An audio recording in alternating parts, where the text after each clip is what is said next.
Baik, terima kasih. Di sini saya akan melanjutkan pembahasan buku dari buku Pak Prof Nengabawa Atmaja Ajak Bali. Di sini saya akan menjelaskan tentang revolusi hijau dari lumbung ke pasar. Namun sebelum masuk ke sana, saya akan menegaskan kembali yang kemarin terakhir tentang ada dikotomis atau cara berpikir dua biner seperti itu, dimana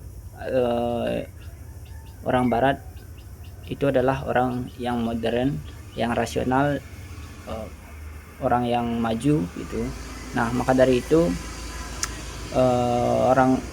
orang-orang selain dari barat, orang timur ini harus dicerahkan seperti itu agar orang timur ini sejajar dengan barat. Maka kebudayaan yang di sini dikatakan oleh Pak Prof Bawa Atmaja di sini disebut kebudayaan putih global. Nanti diadopsi oleh orang-orang Bali itu sendiri, mulai dari ilmu dan teknologinya. Nah, kenapa diadopsi? Karena secara faktual tidak bisa dihindari, karena kompleksitas dan masyarakat global semakin menyusup ke kebudayaan Bali atau masyarakat Bali itu sendiri. Nah, secara di abad ke-19, secara ilmu dan teknologi memang kebudayaan barat ini lebih unggul terhadap kebudayaan Bali. Secara ilmu dan teknologi ini nanti membuat orang-orang Bali dapat dimodernisasi atau diglobalisasi sehingga memudahkan akses seperti itu.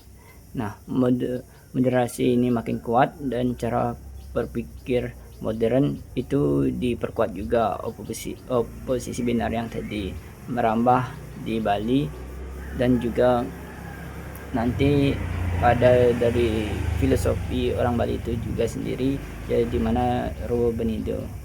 Nah, proses modernisasi ini juga termasuk dari proses westernisasi seperti itu. Oke, itu aja dari saya. Lanjut ke revolusi hijau dari lumbung ke pasar. Nah, kalian bisa melihat ada kata kunci dari lumbung ke pasar. Gimana sih maksudnya? Nah, di dalam pembangunanisme ini meliputi di bidang pertanian dulu ya. Pertanian nanti merubah segala hal, termasuk dalam bersosial, termasuk dalam ekonomi dan berinteraksi segala aspek kehidupan. Apa yang dimaksud dengan revolusi hijau? Nah, revolusi hijau merupakan salah satu bentuk program industrialisasi dan modernisasi pertanian yang sepenuhnya menganut logika pertumbuhan. Nah, dalam logika pertumbuhan ini gimana sih? Pokoknya agar semua lebih efisien, semua padi lebih banyak didapatkan gitu, dan lebih cepat dipanen. Dari sini terlihat jelas bahwa dari pertanian tradisional yang dulunya menggunakan kerbau tanpa pestisida ini berubah menjadi pertanian modern dengan sudah pasti peningkatan hasil dari produksi itu sendiri, yang dimana menggunakan teknologi kimia dan teknologi mekanis seperti itu sebagai cara untuk meningkatkan hasil produksi. Nah, di dalam kebijakan negara juga berperan, ya, dimana pertama yaitu adalah membantu subsidi pupuk kimia, yang kedua adalah subsidi kredit pertanian, yang ketiga adalah peningkatan kualitas irigasi dan pinjaman modal luar negeri, dan pembayaran padi oleh negara. Di dalam ini nanti otomatis peningkatan signifikan hasil padi. maka padi menjadi komersialisasi pertanian, di mana seperti yang tadi saya sampaikan bahwa masyarakat Bali semakin ketergantungan terhadap teknologi, kimia, dan pasar.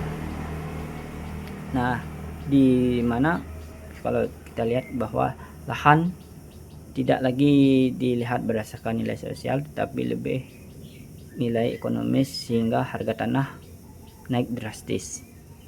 Nah, tanah yang menyempit ini dengan jumlah penduduk yang meningkat, otomatis kebutuhan tanah meningkat juga. Ini juga nanti bisa dilihat dari banyaknya konflik yang ada di masyarakat itu sendiri. Kita bisa lihat berita-berita yang baru ini terjadi banyak sekali konflik mengenai tanah begitu. Ada yang ini tanah negara nggak boleh dibangun, tapi ternyata dibangun juga. Atau mungkin ini tanah dibuat villa gitu, atau dibuat mall. Ini nanti mematikan masyarakat lokal seperti itu. Dan banyak sekali konflik-konflik yang terjadi mengenai tanah ini sendiri. Nanti juga tanah ini bisa menimbulkan bencana baru begitu. Oke, lanjut balik lagi ke padi. Nah, padi ini nanti yang seperti direkayasa menjadi yang dulu padi Bali ini dirubah menjadi padi unggul, bibit-bibitnya itu. Selain itu, penggarapan padi, pemanenan padi tidak lagi secara manual ya. Kalau di sini dulu namanya anggapan, dirubah menjadi sabit, ya mungkin nanti kedepannya menggunakan mesin seperti itu. Terus pengendalian hama dulu menggunakan cara tradisional, sekarang menggunakan pestisida. Terus penggunaan pupuk kandang sudah sangat sedikit sekali. Nah, nilai kepraktisan dan keekonomiasasi ini telah ukur utama dari yang tadi dijelaskan bahwa pertanian modern. Nah, selain itu juga petani menjadi ketergantungan terhadap uang seperti itu, karena biaya produksi besar, sehingga uang tunai menjadi nyawanya orang Bali. Padi dijual terus mendapatkan uang tunai. Nah, nanti juga berkaitan perubahan dari kalau dulu orang-orang Bali itu ketika panen itu padinya disimpan di lumbung, namun sekarang sudah diganti dengan sistem kontrak. Nah, uang tunai ini telah menjadi kesadaran mereka, kesadaran pasarisasi atau monetarisasi. Nah, tradisi pelayanan kredit sosial seperti gotong royong itu, seperti melulungan, ngopin gitu ya, metulungan, ngopin, maselisi itu sudah sangat langka, yang diganti upah.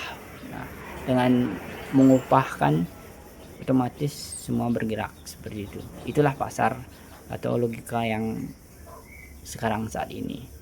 Sekarang kalau udah ada uang gitu, apapun bisa dilakukan. Tidak lagi bahkan metulungin atau membantu kerabat dekat sudah semakin jarang, digantikan dengan sistem upah seperti itu. Nilai pipis atau minjam uang tanpa bunga sudah sangat langka begitu, diganti dengan kredit atau rentenir. Ya, kalau di bank ada bunganya, terus kalau di LPD juga. Nah, peningkatan produksi padi ini pada dasarnya adalah kehidupan desa yang tradisional sulit dihindari, maka sistem pasarisasi kemudian menjadi melembaga. Nah, pola kehidupan desa ini dirubah menjadi segala bentuk aspek kehidupan menjadi. Nah, ketika model ini disebut dengan model pertanian kapitalistik, di mana juga orang Bali tidak hanya mengenal tentang efisiensi, juga kompetensi juga. Nah, di sini Pak Prof mengatakan bahwa di sini namanya adalah agama pasar. Sistem ekonomi kapitalis global melekat pada globalisasi, seperti itu.